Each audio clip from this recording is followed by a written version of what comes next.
Koy Herbal Capsule, makabulig sa madamong nga balatian. Isa ka house helper si Manang Susan sa barangay Mambatad, Mayagaw, Iloilo. Sa kapigaduhon sini sa kabuhi, kinahanglan sini nga magdoble kayod agod nga may ara ini sang kuhaan sang ila adlaw-adlaw nga kinahanglanon. Ugaling, nangin balati ano naman ini kag haluson nga makaobra. Subong nagaobra ako sa Iloilo, nagkapangamo ako. Naghambalang doktor nga ng may pneumonia ako, tapos na-inlad ang akong heart. Tungod sa sitwasyon ni Manang Susan, wala naman ini sang iban pang pangitaan agod nga makabakal sang bulong para nga mahagan-hagan ang iya ginabatsag sa lawas. Gani sang nakita sini ang advertisement sang Koy.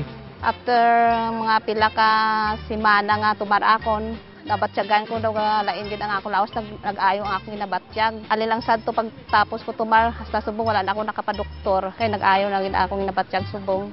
Dako gid ang pagpasalamat ni Manang Susan nga nangin normal na ang iya nga paghulag kag makaobra na ini sang maayo tungod sa bulig sang Koy. Kag diri gid niya napamatud-an nga maayo gid ini sa iya ikaayong lawas. Tingwain yung makabakal ko kung may ginabatsyag kamo sa inyong lawas, ti damo man nga mga amiga ko nga naga-testing nga magbakal sang Koy, ti magkitaay kami na pamangkuton ko ang sabat nila sa akon, maayo man kuno sa lawas nila. No side effects. BIFAD approved.